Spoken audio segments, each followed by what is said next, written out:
En esta segunda parte del vídeo vamos a estudiar Al-Ándalus y la ciudad de Almerilla como ejemplo de ciudad musulmana. La sociedad en Al-Ándalus. Hispania tenía una población muy diversa antes de la invasión musulmana del 711. A pesar de que los dirigentes eran visigodos, la mayor parte de la población eran descendientes de los antiguos romanos. A estos se les llamaba hispano-romanos. Además, también había una gran comunidad judía en Hispania. Al principio, los musulmanes trataron bien a los cristianos y a los judíos, o al menos bastante bien, ya que los consideraban gentes del libro, dimni en árabe.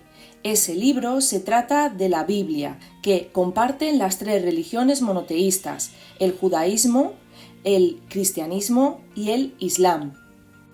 Convivieron durante muchos años, sin embargo, de vez en cuando existían conflictos.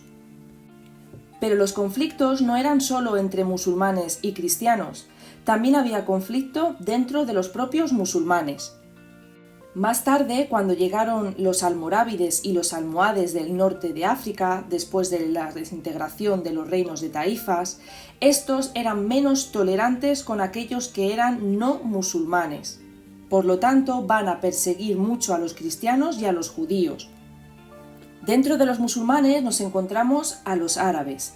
Eran una minoría, sin embargo, eran los grupos más privilegiados, ya que se consideraban descendientes del profeta Mahoma o al menos de las gentes que habían estado cerca de ese profeta Mahoma por provenir de la península arábiga. Por ello, ellos controlaban las mejores tierras y tenían los mejores cargos políticos. Los bereberes también eran musulmanes. Sin embargo, eran las gentes que provenían principalmente del norte de África y principalmente iban a formar las filas del ejército musulmán. A pesar de ser la mayoría, eran considerados musulmanes de segunda clase, por debajo de los árabes. Por eso, ellos tenían menos privilegio y las peores tierras. Por debajo de los bereberes nos encontraríamos dentro de los musulmanes a los muladíes. Estos eran los cristianos que se habían convertido al Islam. Al final llegaron a ser un grupo bastante mayoritario. Muchos cristianos se convirtieron al islamismo no porque creyeran en la nueva religión de Mahoma, sino porque los musulmanes pagaban menos impuestos que aquellos que no eran musulmanes. Por eso les salía rentable convertirse al Islam. Así pagarían menos impuestos. Dentro de los grupos no musulmanes nos encontramos con los mozárabes. Mozárabe era la palabra que utilizaban los musulmanes para dirigirse a los cristianos. Al principio, los cristianos llegaron a tener los trabajos importantes dentro del gobierno. Gradualmente van a perder influencia. Los judíos sería el otro grupo no musulmán dentro de la sociedad de Al-Ándalus. Muchos de ellos eran mercaderes y jugaron un papel muy importante en la economía de Al-Ándalus. El papel de la mujer en Al-Ándalus. Las mujeres musulmanas debían obedecer a sus maridos y la mayor parte del tiempo estaban dentro de las casas. El modelo familiar andalusí era patriarcal y además estaba permitida la poligamia. En ella el hombre podía tener hasta 4 esposas, aunque era el poder económico de la familia el que realmente determinaba cuántas mujeres podía mantener el varón. Pero tanto si las familias eran monógamas o polígamas, una cosa que compartían todas ellas era la gran solidaridad desarrollada entre las mujeres de las familias. Debido a la presencia de tantas mujeres en el mismo hogar, entre ellas se desarrollaba un apoyo y cooperación poco común en otras sociedades. Algunas mujeres llegaron a tener incluso importancia política, como por ejemplo Aïsa, la madre de Boabdil, el último rey del reino nazarí de Granada. La leyenda dice que cuando iban camino de las Alpujarras después de haber perdido Granada frente a los reyes católicos, Boabdil volvió la vista atrás llorando para contemplar Granada por última vez, y Aïsa le dijo: «Llora como una mujer lo que no supiste defender como un hombre». La economía en Al-Ándalus. Cuando los musulmanes llegaron a la España romano-goda, se encontraron con un panorama alimentario un poco reconfortante. La tierra era pobre de recursos y la alimentación escasa y poco variada. Se basaba casi exclusivamente en el consumo de cereales y en la vid, una agricultura de base romana, prácticamente conservada sin variación. Lo mismo sucedía en el resto de Europa, donde el cultivo de frutas y hortalizas era prácticamente inexistente.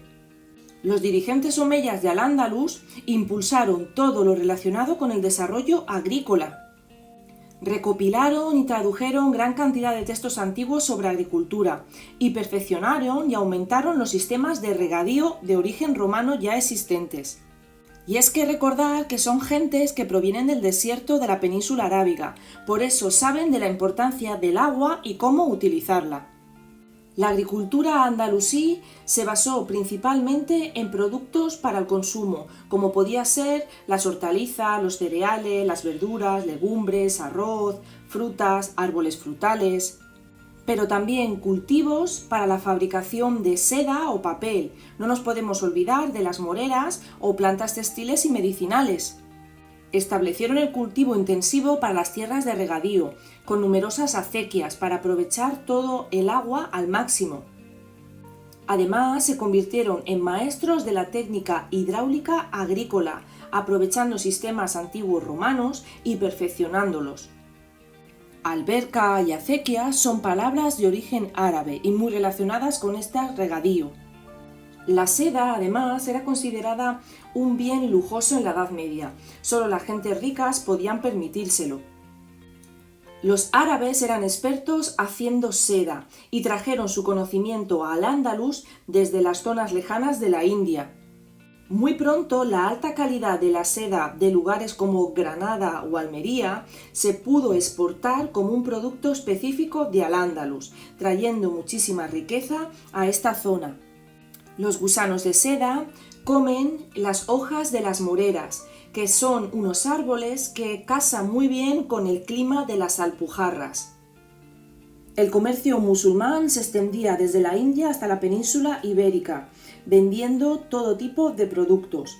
Por eso los musulmanes utilizaban unas monedas de oro, los dinares, y las monedas de plata, los dirhams. La ciudad musulmana. Aunque la mayor parte de la población de Al-Ándalus vivía en el campo, la civilización musulmana es una civilización urbana. Los mejores sistemas de regadío mejoraron mucho la productividad agrícola. De esta manera la población creció y parte de esta población quedó libre para trabajar como artesanos en las ciudades que crecieron rápidamente. Durante la época visigoda ya vimos cómo las antiguas ciudades romanas habían perdido importancia y la población se había resguardado en las zonas rurales.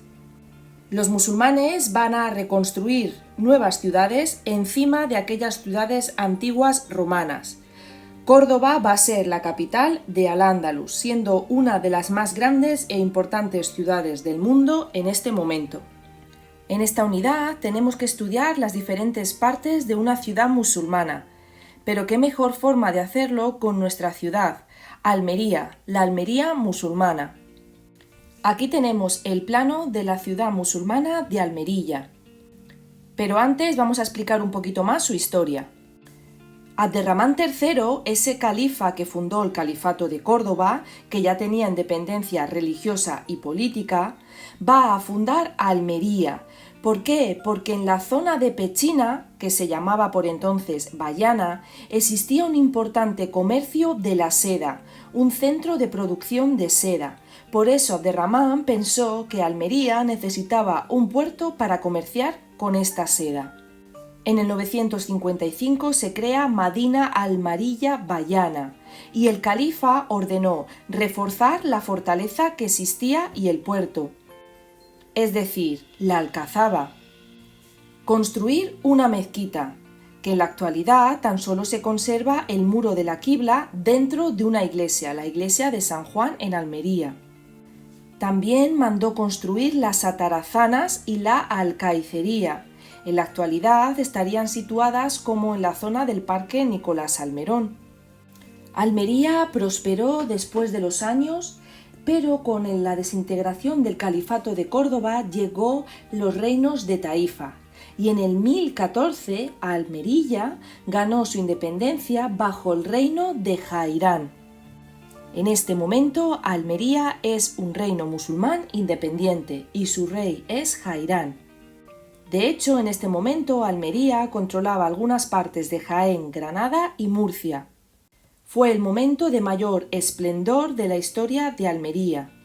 Pero después, poco a poco, fue perdiendo poder y en el siglo XIII llegó a formar parte del reino nazarí de Granada, hasta que en el 1489 el gobernador de Almería firmó un tratado de paz con los reyes católicos y Almería se rindió a estos, volviendo a ser cristiana de nuevo. Con la ayuda del mapa de la Almería musulmana vamos a estudiar las partes de una ciudad musulmana. La ciudad islámica en la Edad Media constituía un importante centro económico, político y militar, por eso podemos ver espacios diferenciados. Teníamos la alcazaba o castillo defensivo, la Medina, o también conocida como Ciudad Vieja, en la que se encontraba la aljama o mezquita mayor. También podemos ver mercados o zocos y los barrios o arrabales, que podían ser intramuros, es decir, incluidos dentro de la muralla, o extramuros, más allá de las puertas de la muralla. El plano de las ciudades musulmanes era irregular, como un laberinto de callejuelas, en las que las casas estaban organizadas normalmente en torno a un patio con escasos vanos, es decir, con escasas ventanas hacia el exterior, y con frecuencia cubiertas por celosías. Las murallas, que podéis observar aquí, y la alcazaba, se solían construir con tapial o mampostería.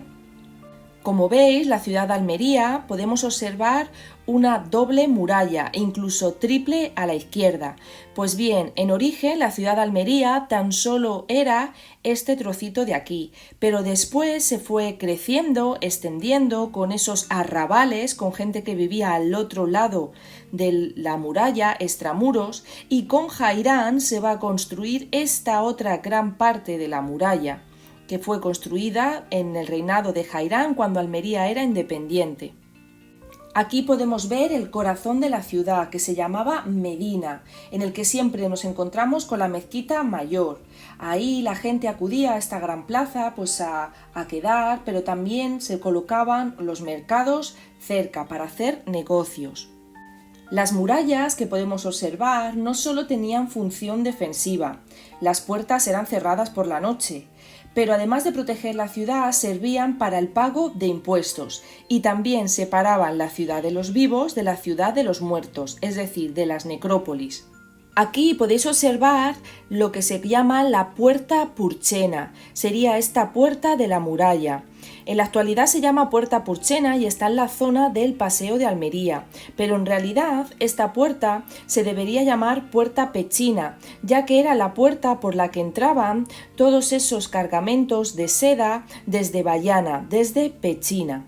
Al cruzar esas puertas debían pagar los pertinentes impuestos para ser comerciada en el interior de la ciudad o ser exportada.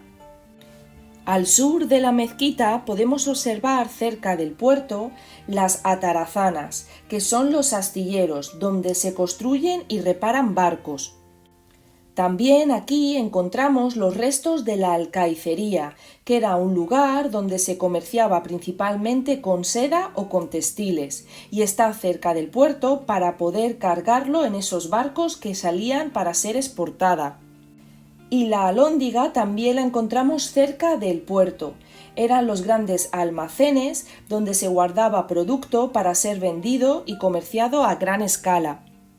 Las calles musulmanas no siguen un patrón como las calles de las ciudades romanas, sino que son muy estrechas y serpenteantes. Tan solo ellos eran capaces de no perderse a través de este laberinto de calles. Pero los judíos van a vivir separados de los musulmanes. Aquí podéis ver en esta zona del mapa, al oeste, cómo estaría el barrio judío. En cambio, los cristianos y los musulmanes sí que vivían en la misma zona. Todas las viviendas que vemos en esas calles serpenteantes, recordad que son viviendas que no tienen muchos vanos o ventanas que miren al exterior, ya que para ellos la privacidad y la religión incluso se vive desde el interior. Por eso los exteriores son sumamente sencillos, en cambio la riqueza y el lujo está en el interior. Como podéis ver en este dibujo, podemos apreciar cómo las ventanas son muy pequeñas y las que son un poquito más grandes están tapadas con celosía, con esa especie de rejas de madera que hace que la gente no pueda ver desde el exterior el interior de las casas. Como dice la palabra, son muy celosos de su intimidad. Aquí termina la segunda parte del vídeo Al-Ándalus y Almería.